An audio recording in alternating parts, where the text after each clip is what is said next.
चिन्हों को देख के हम समझ बैठते हैं कि ये नरक भोग रहे हैं। नहीं, नरक नहीं भोग रहे हैं, ये वहां का संकेत है कि ये इस नरक से यहाँ आए हुए हैं, अथवा संकेत देखकर ये जानते हैं कि ये इस स्वर्ग से आए हुए हैं। ऐसा रहता है। तो 28 नरकों का वर्णन किया गया। हम तो यहाँ बता भी सकते हैं कि ऐसा देखो तो ऐसा समझो, लेकिन राग द्वेष नहीं करना चाहिए। बोलो कृष्णचंद्र भगवान की जय हो। तो 28 नरकों का वर्णन किया गया। यहाँ बता रहे हैं कि एक दो नरकों का वर्णन कर दें।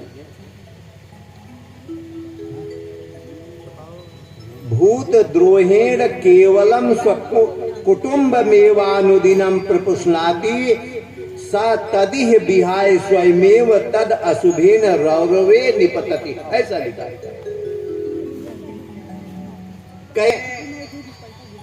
जो न जीवन में समाज के लिए कुछ करता है, न राष्ट्र के लिए करता है, केवल अपने परिवार का पालन करने में लगा रहता है। बस उसका जीवन इतना है, कमाना और परिवार का पालन करना। कभी भजन आदि भी नहीं करता, तो मरने के बाद उसको रौरव नामक नरक में जाना पड़ता है। रूरू नामक कीड़े होते हैं उस नरक में, बड़े कठोर होते हैं, वो काटते रहते हैं। अब मरने, जब नरक भोगने के बाद जन्म होता है बालक का, मतलब उस जीव का, आप देखे हो शायद कभी ऐसा, छोटे छोटे बच्चे होते हैं, जन्म के बाद उनके शरीर में घाव बन जाता है, कई बार कीड़े भी पड़ जाते हैं। देखा है इसे, जन्म से घाव बन जाता है शरीर में, या थोड़े छोटे रहते हैं, बार बार शरीर में घाव बनता रहता है। वो जो होते हैं वो रौरव नरक से आए रहते हैं।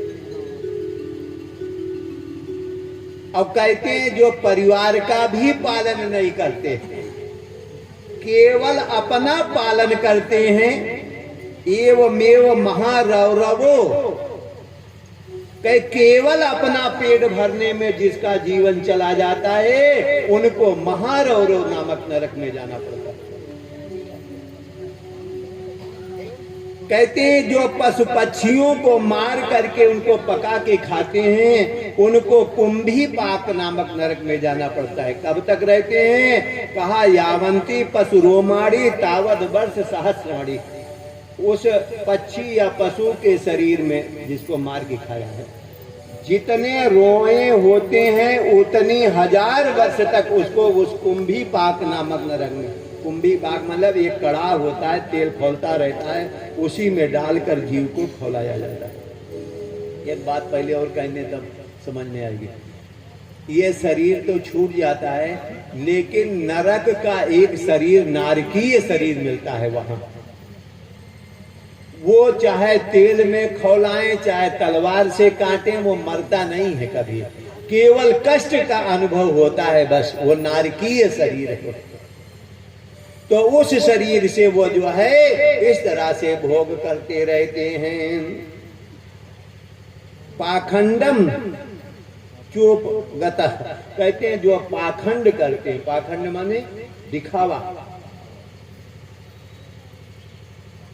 अपने आप का दिखावा करते हैं, वो दिखावा वालों को असिपत्र नामक वन में ले जाते हैं। असि माने तलवार, ऐसे वृक्ष हैं जिसमें पत्ते तलवार के जैसा बीच से घसीटते ले जाते हैं, ले आते हैं, वो बार बार पत्तों से शरीर फटता रहता है।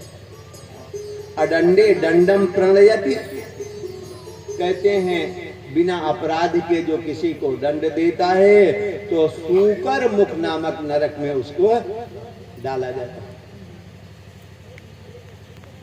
कहते हैं यस्तु वा अनृतम वदति साक्षे द्रव्य विनिमये दाने वा, कहते हैं जो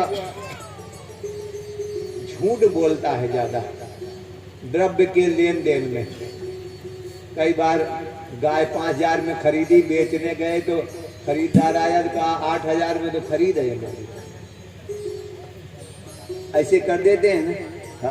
झूठ जो ऐसे द्रव्य विनिमय करने में करते हैं, तो कहा उनको जो है अबीची अधः नामक नरक में डाला जाता है। जो मदिरा पान करते हैं तो उनको उबलती हुई मदिरा बार बार उनके मुख में डाली जाती है और इस तरह से उनको प्रताड़ित किया जाता है। यहाँ